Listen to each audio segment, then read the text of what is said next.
बहिनी घर के सिंगार, बहिनी घर के सिंगार, भाग वाले ला मिलते राखी के तिहार, मिलते राखी के तिहार।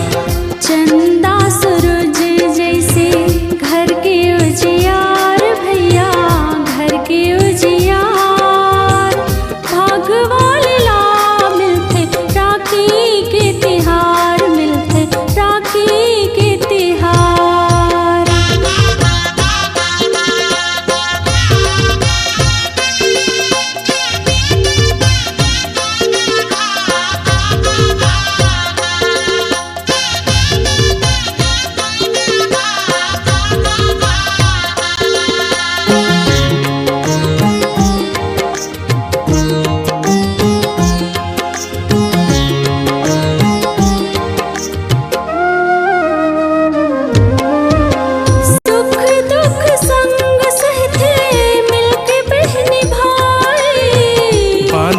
थे डोरी बहिनी भाई के कलाई, भाई के कलाई।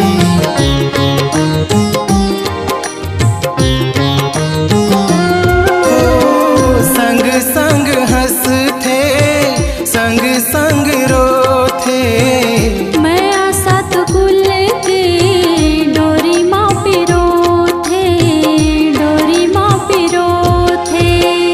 एक बिना दूसर के मन अंधियार रही थे, मन अंधियार, भाग वाले ला मिलते राखी के तिहार, मिलते राखी के तिहार।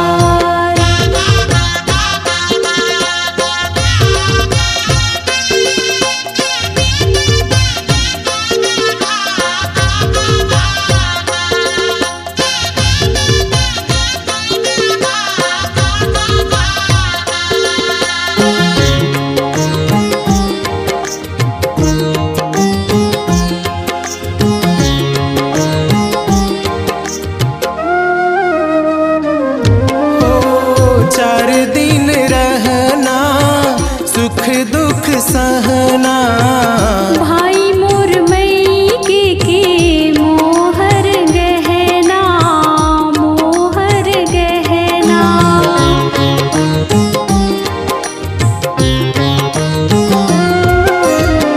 कल के खुमरे जैसे मोर भाई, तोर बिन सुना बहनी मोर कलाई, मोर कलाई।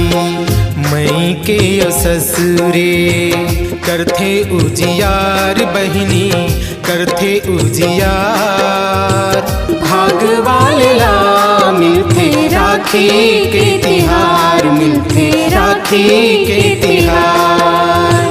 चंदा सूरज जैसे घर के उजियार, भैया घर के उजियार, भाग वाले ला मिलते राखी के तिहार, मिलते राखी के तिहार।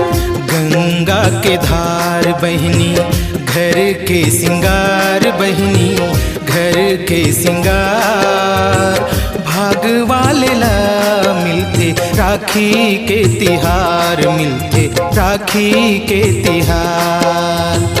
भाग वाले ला मिलते राखी के तिहार, मिलते राखी के तिहार। भाग वाले ला मिलते राखी के तिहार, मिलते राखी के तिहार।